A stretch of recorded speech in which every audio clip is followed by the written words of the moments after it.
Hello students, स्वागत है आपका विवो की ऑनलाइन क्लास में। और मैं नेहा कुमावत आपको पढ़ाने वाली हूँ अकाउंटिंग। हमने अभी तक पढ़ ली थी अकाउंटिंग के नियम क्या हैं, गोल्डन रूल्स के जो बारे में बात कर रहे हैं, अकाउंट्स के नियमों के बारे में हमने चर्चा करी थी। 3 स्वर्णीय नियम थे और उन नियमों के आधार पर ही हम क्या कर रहे थे, लेन देनों की एंट्री कर रहे थे, ट्रांजैक्शन की एंट्री कर रहे थे उन नियमों के आधार पर। तभी तो हमने उसको गोल्डन रूल्स कहा था, राइट। तो वही आज हमारे साथ क्या है, कुछ ट्रांजैक्शंस हैं एक बिजनेसमैन की, और हमें क्या करना है, उसकी एंट्री लिखनी है। किस में लिखनी है, एक फॉर्मेट है उसका पर्टिकुलर जो डेट वाइज पर्टिकुलर्स, LF और डेबिट क्रेडिट अमाउंट की बात करता है। उससे पहले हम ये डिस्कस करते हैं कि कौन कौन सी ट्रांजैक्शंस हैं। तो ट्रांजैक्शंस हमारे सामने हैं। संजय की पुस्तकों में निम्नलिखित व्यवहारों की जनरल प्रविष्टियां कीजिए। संजय एक बिजनेसमैन है, उसके बिजनेस की हमें क्या करनी है, ट्रांजैक्शंस को रिकॉर्ड करना है, एंट्री करनी। किन आधारों पर करनी है, वही आधार कौन से, वो नियम 3 साथी जो हमें भूलने नहीं है, व्यक्तिगत खाता, वास्तविक खाता और नाम मात्र का खाता, personal account, real account and nominal account. तीनों अकाउंट की हम बात कर रहे थे, राइट। तो जनवरी 1 सबसे पहली तारीख की लेन देन है। Purchased goods for 70,000 and paid 3,000 as carried on this good. क्या करा है, माल खरीदा है। कितने का खरीदा है, माल 70,000 का माल खरीदा है। और जो कैरिज है, भाड़ा दिया है, कितना दिया है, 3,000 का। यानी बिजनेस है, माल खरीदा है और जो उतारने चढ़ाने के लिए भाड़ा दिया है, तो उस भाड़े में कितना दिया है, 3,000 दिया है। अब हम यहाँ देखेंगे कि कौन सा खाता प्रभावित हो रहा है और किसको डेबिट करना है और किस नियम के आधार पर उसको डेबिट और क्रेडिट करना है, राइट। तो चले आगे, क्या है, जब हम माल खरीदेंगे तो माल व्यापार में आएगा, गुड्स व्यापार में आएगा। आने वाली वस्तु संपत्ति को क्या करो, डेबिट करो। कौन सा नियम कहता है, नियम कहता है रियल अकाउंट का, वस्तुगत खाते का नियम कहता है आने वाली वस्तु को डेबिट करो। तो हम क्या डेबिट करेंगे, परचेज के खाते को, माल आया है, क्रय करा है, तो परचेज अकाउंट क्या होगा, परचेज अकाउंट होगा डेबिट। ये लिख दिया डेबिट। उससे पहले हमें फॉर्मेट को फॉलो करना है क्योंकि ये इसका फॉर्मेट है। जनवरी 1 ये लीजिए 2020 जनवरी 1, राइट। अब क्या करेंगे, कितने का खरीदा है, 70,000 का, तो 70,000 ही आ जाएगा डेबिट पक्ष में, नाम पक्ष में आ जाएगा। ये जमा पक्ष, ये नाम पक्ष, डेबिट और क्रेडिट से। तो परचेज अकाउंट क्या होगा, डेबिट होगा। माल खरीदा है, व्यापार में आया है, आने वाली संपत्ति को डेबिट करो रियल अकाउंट के नियम से। साथ ही और इसी तारीख को क्या हो रहा है, जो पेड करा है 3,000 कैरेज, तो क्या भाड़ा चुकाया। तो आप देखिए, जो भाड़ा है वो हमारे लिए खर्चा है। खर्चे को क्या करा जाता है, खर्चे को नाम से ही मैम हमें कुछ क्लिक होता है, क्या, नॉमिनल अकाउंट। नॉमिनल अकाउंट का नियम कहता है खर्चों को, एक्सपेंसेस को डेबिट करो। नाम मात्र का खाता कहता है ना, तो क्या कहता है कि खर्चे को डेबिट करो। तो कैरेज क्या है, भाड़ा क्या है, हमारे लिए खर्चा है। तो हम कैरेज अकाउंट क्या करेंगे, डेबिट करेंगे नॉमिनल अकाउंट के नियम से। तो यहां डेबिट होगा कैरेज अकाउंट डेबिट। कितने दिए थे, 3,000 दिए थे, 3,000 से डेबिट हो गया। हमने माल खरीदा, भाड़ा दिया, तो व्यापार से क्या गया, नकद गया, रोकड़ गया, पैसा गया। तो जाने वाली वस्तु संपत्ति को क्रेडिट करो। कैश हमारी क्या है, संपत्ति है, तब कैश व्यापार से जाएगी तो जाने वाली संपत्ति को हम क्रेडिट करेंगे। रियल अकाउंट के नियम से हम कैश को क्या करेंगे, कैश को हम करेंगे क्रेडिट। ये कर दिया। कितने से करेंगे, टोटल हमने दिए तो 73,000, 73,000 दिए, तो टोटल से ही क्या होगी, कैश क्रेडिट होगी। तो 70 + 3 73,000 से कैश का खाता क्या हो जाएगा, क्रेडिट हो जाएगा। यानी माल खरीदा, परचेज, आने वाली वस्तु को डेबिट करो, हमने परचेज के खाते को डेबिट करा 70 से। भाड़ा है, भाड़े को चुकाया, डेबिट करा नॉमिनल अकाउंट के नियम से। साथ ही साथ कैश व्यापार से गई जाने वाली संपत्ति को क्रेडिट करो। कितनी गई? टोटल 73 गई, 73 से क्रेडिट हो गया, राइट। अब हम क्या करेंगे, इसकी नरेशन बनाएंगे। Bing goods purchased and paid carriage charges. Narration क्यों लिखते हैं मैंने आपको बताया था।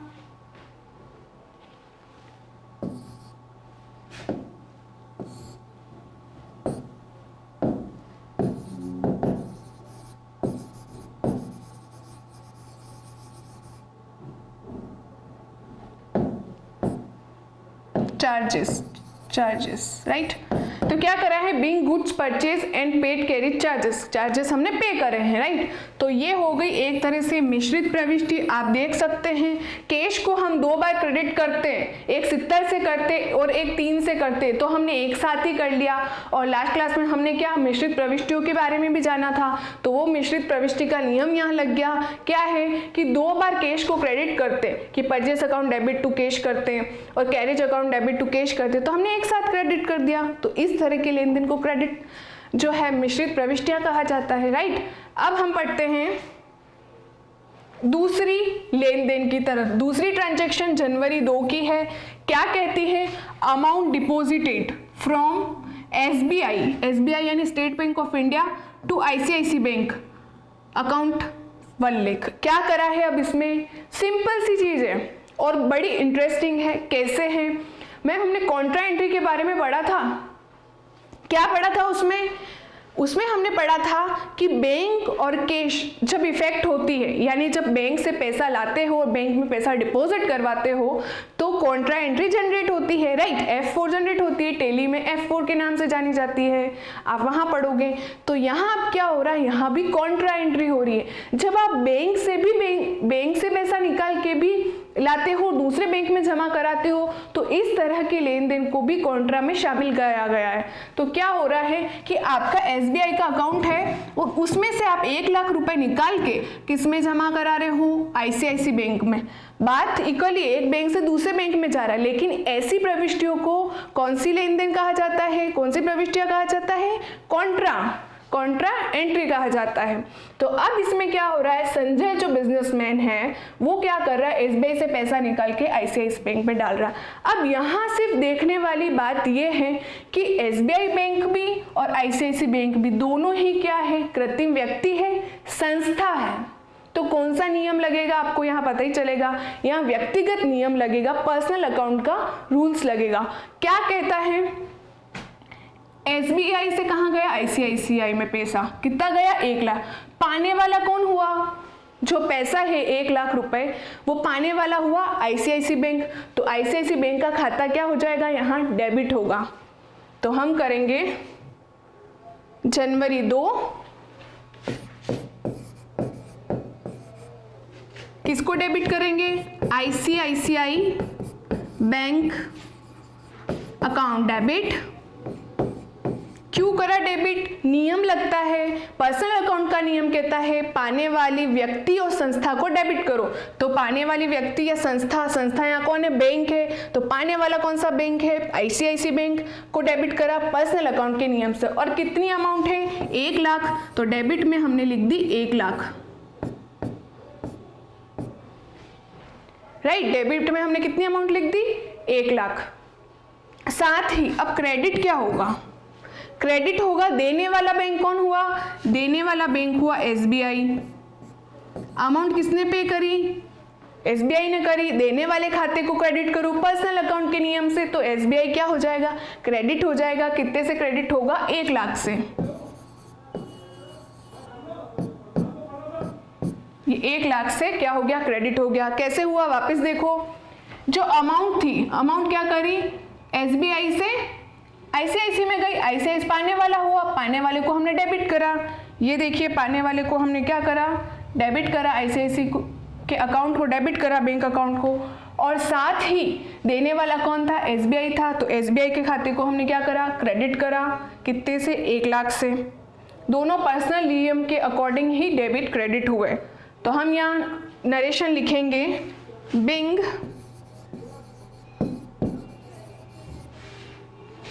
Amount deposited SBI deposited from SBI to ICICI Bank.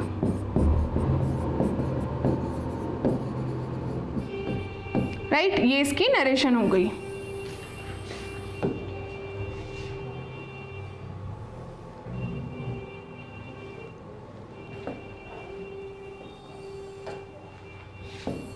इसका फॉर्मेट हमें बनाना ही होगा क्योंकि जो भी ट्रांजैक्शन बच गई है उनको इन्हीं में लिखा जाएगा।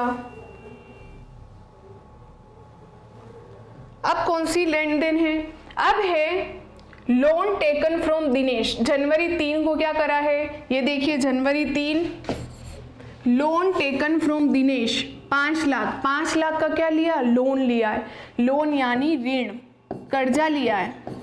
किसने लिया है? संजय ने लिया है। कितने का लिया है? 5 लाख का लिया है। तो अब इसके हम क्या करेंगे, पहले ये देखेंगे कि जब लोन लिया जाता है तो लोन बिजनेस के लिए क्या होता है? कर्जा होता है, दायित्व होता है, वो हम लाइबिलिटी की तरह मानते हैं उसको, राइट। लाइबिलिटी कैसे मानते हैं? मैंने आपको शब्दावलियों में पढ़ाया था, संपत्ति और दायित्व। नहीं पढ़ाया तो यहाँ देखिए कि अगर आप लोन ले रहे हो तो वो आपके लिए कर्जा है, दायित्व है, और संपत्ति का पक्ष डेबिट होता है और दायित्व का पक्ष क्रेडिट होता है। ये आपको एक महत्वपूर्ण बिंदु में लिख दें कि संपत्तियों का पक्ष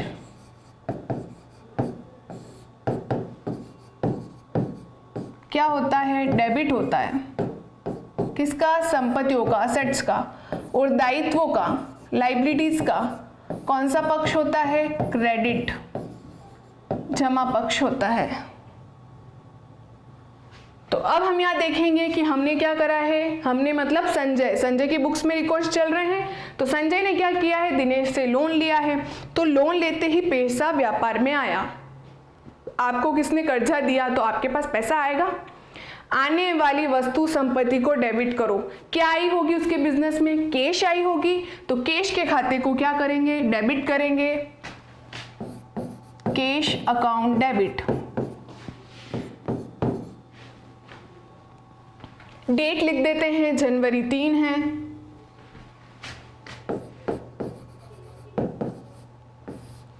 कैश का खाता डेबिट हुआ क्योंकि लोन लिया तो पैसा आया। आने वाली वस्तु को डेबिट करो। कितने से? 5 लाख से। कितनी अमाउंट है लोन की हमारी? 5 लाख की है। बिल्कुल हम 5 लाख ही लिखेंगे। तो कैश का अकाउंट डेबिट कर दिया 5 लाख से क्योंकि कैश आई। अगर यहाँ ये बोला जाता कि जो लोन लिया, लोन की राशि अगर बैंक में आई है तो यहाँ बैंक के खाते को डेबिट करते क्योंकि पाने वाला कौन हुआ? बैंक हुआ। अभी कुछ नहीं बोला तो ये समझेंगे कि रोकड़ आया है। जो हमने लोन लिया है तो रोकड़ हमारे पास आई है, रोकड़ हमारे बिजनेस में आई, तो कैश का अकाउंट यहाँ हो गया डेबिट। उसी तरह यहाँ क्रेडिट क्या होगा? यहाँ क्रेडिट होगा लोन का खाता। लोन हमारा दायित्व है और दायित्वों का पक्ष क्या होता है? दायित्वों का पक्ष क्रेडिट होता है। तो यहाँ हम क्रेडिट किसको करेंगे? यहाँ हम क्रेडिट करेंगे to loan from Dinesh account. या हमने क्रेडिट किसको करा? Loan from Dinesh account. जिससे हमने लोन लिया उसके खाते को क्रेडिट करा क्योंकि लोन हमारा दायित्व है। दायित्व को क्रेडिट करो कितने से? 5 लाख से। तो ये हमने 5 लाख से क्रेडिट कर दिया लोन का खाता। लोन हमारा दायित्व है, ऋण हमारा दायित्व है। उसी के साथ कैश बिजनेस में आई। इसको वापस एंट्री को हम दोहराते हैं। जनवरी 3 loan taken from Dinesh 5 lakh का हमने लोन लिया है। लोन लेते ही आप क्या देखोगे, पैसा आएगा बिजनेस में, आने वाली वस्तु को क्या करो, डेबिट करो। क्या आया होगा, कैश आई होगी, तो कैश के खाते को हमने कर दिया डेबिट। कौन से नियम से, रियल अकाउंट के नियम से। साथ ही जब लोन है तो लोन हमारा दायित्व है और दायित्वों का पक्ष क्रेडिट होता है, तो लोन फ्रॉम दिनेश का खाता क्रेडिट होगा कितने से, 5 लाख से।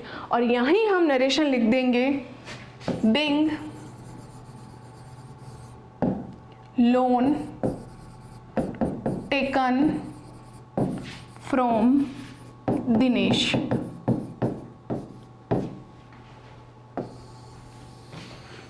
राइट। अब हमारी जो लेन देन है वो है ट्रांजैक्शन जनवरी 4 की है। Employed to Usha on a monthly salary of ₹5,000 as a typist. क्या करा है कि उषा है, उषा को नौकरी पर रखा है, टाइपिस्ट की पोस्ट दी है, उषा को नौकरी पर रखा है, मंथली 5,000 रुपए देंगे। किसको, उषा को। सिर्फ इतना सा लिखा है। आप सोचिए इस प्रकार की एंट्री को बुक्स में लिखा जाएगा? नहीं लिखा जाएगा। क्यों नहीं लिखा जाएगा?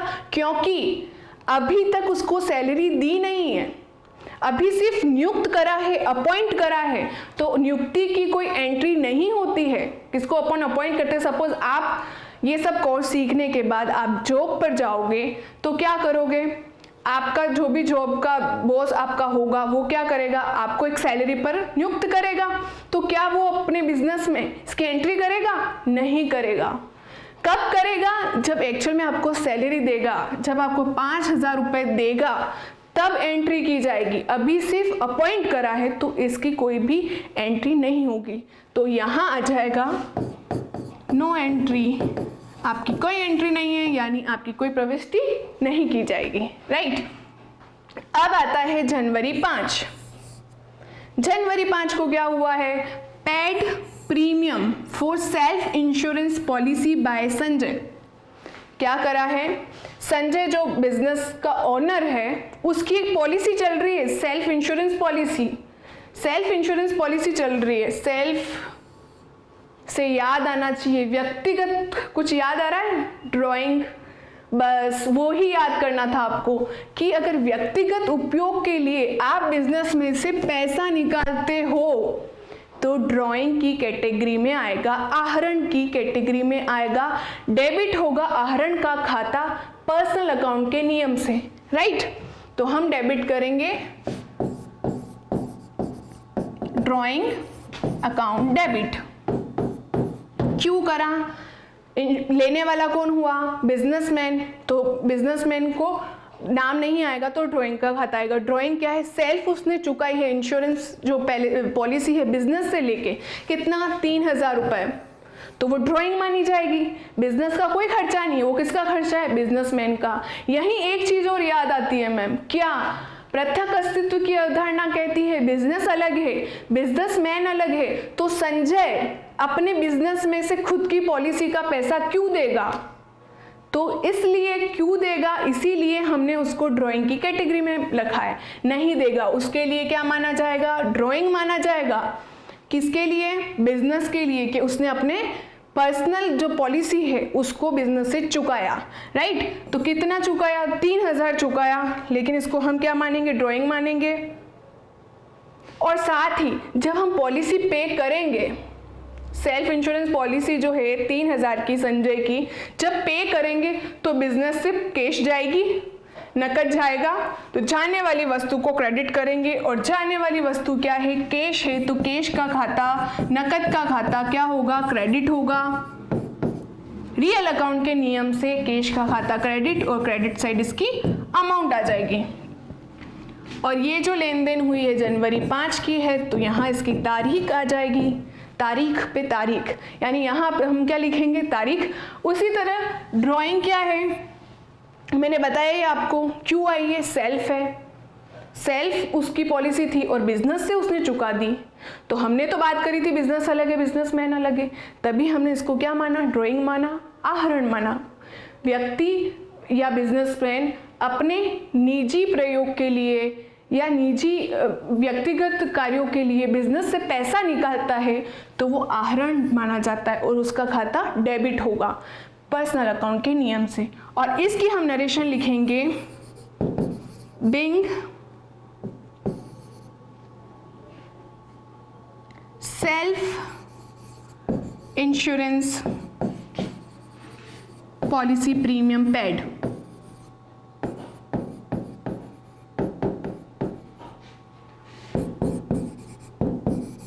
राइट, तो इसको हम ड्राइंग में कर देंगे। कैश का खाता क्रेडिट होगा क्योंकि हम जब पॉलिसी चुकाएंगे तो कैश बिजनेस से जाएगी, जाने वाली वस्तु को क्रेडिट कर दिया और क्रेडिट में उसकी अमाउंट लिख दी। इसी के साथ हम बढ़े आगे कि इसमें नेक्स्ट कौन कौन सी है। तो उससे पहले फॉर्मेट पर आ ही जाते हैं। ये हमारा फॉर्मेट है। अब है रिसीव जनवरी 6 की। आप देखिए क्या लेन देन है। Receive a cheque from Hemant. Hemant से क्या मिला है? चेक मिला है। And send into bank. और कहाँ भेज दिया? बैंक में भेज दिया। चेक आपके पास आएगा। आज जब अकाउंटेंट बनेंगे तो बहुत सारे चेक आएंगे, तो आप क्या करोगे? अपने पास रखोगे? नहीं, आप कहाँ भेजोगे?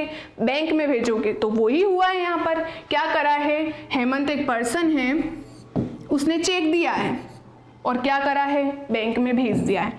इस तरह की एंट्री काफ़ी इजी एंट्री है। इसमें क्या करना है? जब चेक आपने बैंक में भेज दिया तो चेक प्राप्त करने वाला कौन हुआ? चेक प्राप्त करने वाला बैंक हुआ। तो पाने वाले व्यक्ति संस्था को डेबिट करो। पर्सनल अकाउंट के नियम से बैंक का खाता डेबिट होगा। तो बैंक अकाउंट क्या होगा? डेबिट होगा। कितने का चेक है? 5,000 का है, तो 5,000 लिखा जाएगा।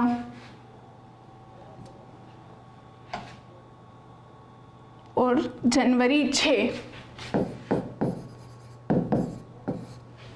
ठीक है, 5,000 का चेक दिया। पाने वाला चेक कौन हुआ? बैंक हुआ। बैंक को डेबिट करा पर्सनल अकाउंट के नियम से। साथ ही क्या हुआ? जो ये चेक दिया, तो चेक देने वाला कौन है? हेमंत है। हेमंत भी तो व्यक्ति है। व्यक्तिगत खाते का नियम कहता है देने वाले को क्रेडिट करो। चेक किसने दिया?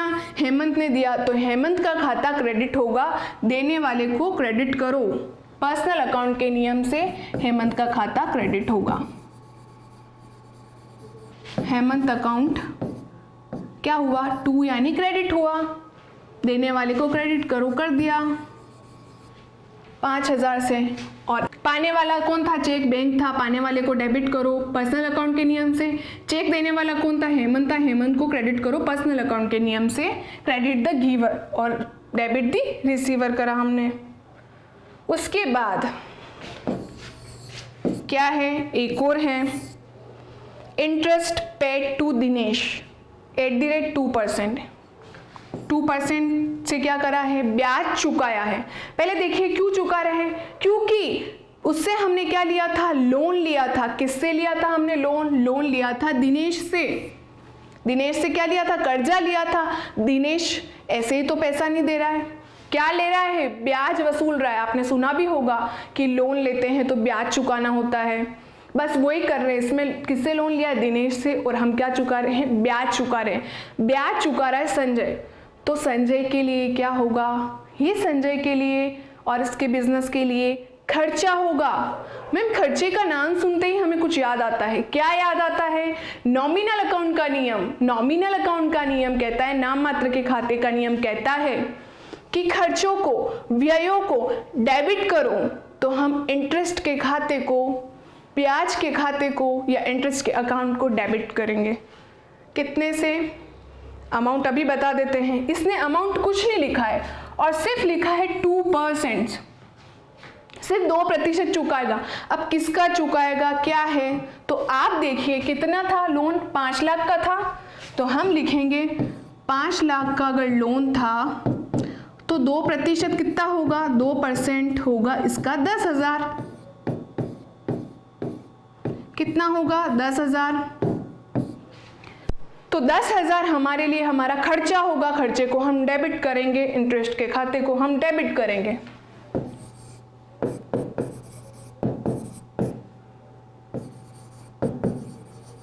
इंटरेस्ट अकाउंट डेबिट कितने से? 10,000 से। साथ ही साथ अगर हम ब्याज चुकाएंगे तो हमारे यहाँ से पैसा जाएगा, हम अगर ब्याज किसी को चुका रहे तो हमारे पास से पैसा जाएगा, रोकड़ जाएगी। जाने वाली संपत्ति को क्रेडिट करो। रियल अकाउंट के नियम से कैश यहाँ क्रेडिट हो जाएगा, कैश का खाता यहाँ क्रेडिट हो जाएगा 10,000 से।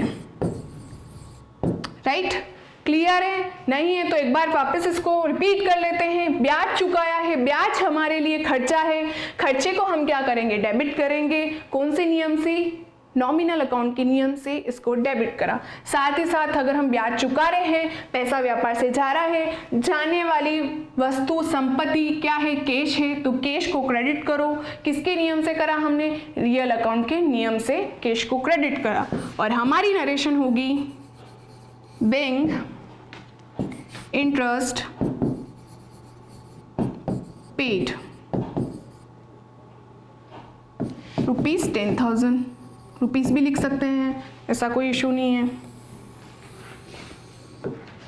राइट, तो हमने ये जो भी अपनी लेन देन थी इसकी हमने क्या कर दी, जनरल में फॉर्मेट में हमने इसकी एंट्री करी नियमों के आधार पर। बस बात वहीं आके टिकती है घूम फिर के, क्या नियम, स्वर्णीय नियम, golden rules, personal, real and nominal, इनके नियम ही हमें याद करने हैं।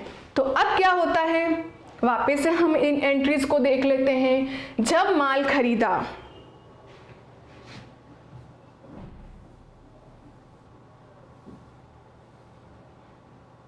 माल खरीदा तो परचेस अकाउंट डेबिट हुआ, क्योंकि बिजनेस में, व्यापार में माल आया। आने वाली वस्तु को डेबिट करो रियल अकाउंट के नियम से। साथ ही हमने भाड़ा चुकाया, हमने कैरेज चुकाया, तो हमारे लिए वो खर्चा है, खर्चे को भी डेबिट करो नॉमिनल अकाउंट के नियम से। साथ ही जब हमने माल भी खरीदा, भाड़ा भी चुकाया, तो हमारी कैश गई।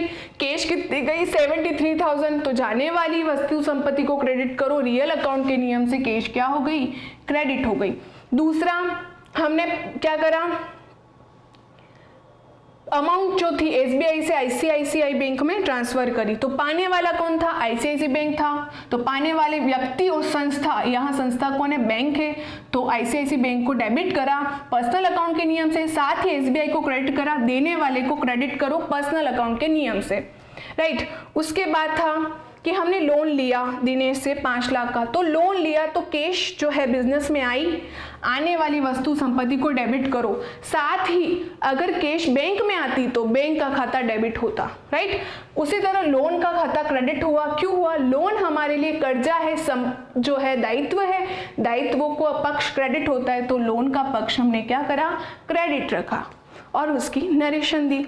5 लाख से दायित्व हमारे जनरेट हो गई। उसी तरह कैश आई, आने वाली वस्तु को हमने डेबिट कर दिया। लोन हम लेंगे तो पैसा आएगा। फिर था जनवरी 5 को क्या करा, सेल्फ इंश्योरेंस पॉलिसी जो थी संजय की वो दी, यानी खुद की बिजनेस है और खुद की पॉलिसी है, खुद की जो पर्सनल पॉलिसी है इंश्योरेंस की, तो वो इसने पे करी है, तो वो ड्राइंग मानी जाएगी। ड्राइंग का खाता क्या होगा? ड्राइंग का खाता डेबिट होगा, आहरण का खाता डेबिट होगा। साथ ही हमने पे करी है, कैश व्यापार से गई है, जाने वाली वस्तु संपत्ति को क्रेडिट करो। हमने जाने वाली वस्तु संपत्ति को क्रेडिट कर दिया। उसके बाद क्या हुआ कि जो हमारी ट्रांजैक्शन थी कि एक चेक रिसीव हुआ था हेमंत से। हेमंत से हमें क्या हुआ? एक चेक रिसीव हुआ और हमने बैंक में जमा करा दिया। तो चेक जो है प्राप्त करने वाला कौन हुआ? बैंक हुआ। तो बैंक का खाता हमने क्या कर दिया? डेबिट। पाने वाली व्यक्ति और संस्था को डेबिट करो। कौन सा नियम कहता है? पर्सनल अकाउंट का नियम से बैंक का खाता यहाँ डेबिट हो गया 5,000 से। साथ ही चेक किसने दिया? चेक दिया हेमंत ने, तो हेमंत का खाता क्रेडिट होगा। क्रेडिट द गिवर, देने वाले को क्रेडिट करो, तो देने वाला हेमंत है। पर्सनल अकाउंट से हेमंत का खाता क्रेडिट हो गया। 5,000 से क्रेडिट में अमाउंट लिखती। फिर और नियुक्त करी थी उषा को। उषा को इसलिए नहीं लिखा क्योंकि अभी तक कोई सैलरी दी नहीं है, सिर्फ उसको अपॉइंट करा है, तो अपॉइंट करने की एंट्री नहीं आती, तो हमने जनवरी 4 की कोई एंट्री नहीं करी है। उसके बाद इंटरेस्ट चार्ज करा है, इंटरेस्ट चुकाया है, किसको? दिनेश को। इंटरेस्ट हमारे लिए खर्चा है, खर्चे से इंटरेस्ट का जो खाता है वो डेबिट हुआ। नॉमिनल अकाउंट का नियम कहता है एक्सपेंसेस को, खर्चों को डेबिट करो, तो हमने डेबिट कर दिया। साथ ही कैश बिजनेस से गई, जब ब्याज चुकाया तो पैसा भी तो गया, तो जाने वाली वस्तु संपत्ति को क्रेडिट करा रियल अकाउंट के नियम से। तो यही हमने इसकी जो नरेशन है वो भी बना दी, यानी हमने इसको फॉर्मेट में इसके नियमों के आधार पर इसको लिख दिया। अब क्या कर देंगे हम? अब हमने इनको रिकॉर्ड करा है और जनवरी 31 भी हो गया है, तो अब हम क्या करेंगे? इस महीने की टोटल कर देंगे,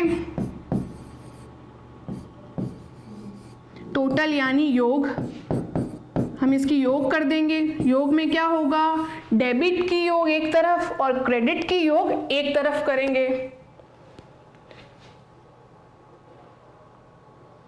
डेबिट की हो जाएगी 5 और 1 6 और 1 ये 6,91,000।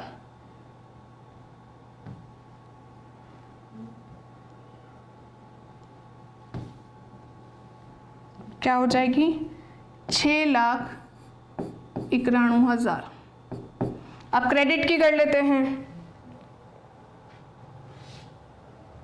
इसकी भी 6,91,000 आएगी, राइट? दोनों सेम आएगी। क्यों आएगी? जिस राशि से हमने किसी को डेबिट करा है उसी राशि से हमने क्रेडिट भी तो करा, तो दोनों पक्ष बराबर आएंगे। दोहरा लेखा प्रणाली है, डेबिट और क्रेडिट का योग हमेशा इसमें क्या आ रहा है? बराबर आ रहा है, 6,91,000 आ जाएगा। तो यही क्या है? यही जनरल के जो करने की प्रक्रिया है। अपने पास लेन देन आएंगी, लेन देन को हमें लिखना है बस उन गोल्डन रूल्स को याद रख के ही। और वो कब आएंगे? जब आप इसको प्रैक्टिस में लाओगे, इसकी प्रैक्टिस करोगे तो आप परफेक्ट बनोगे, राइट? प्रैक्टिस कैसे करोगे? जो भी मैंने लास्ट आपको एंट्रीज करवाई हैं इनकी आप खुद एंट्रीज करो उन नियमों के आधार पर, गोल्डन रूल्स के आधार पर। तो आज की क्लास यही समाप्त करते हैं, मिलते हैं नेक्स्ट क्लास में, तब तक के लिए धन्यवाद।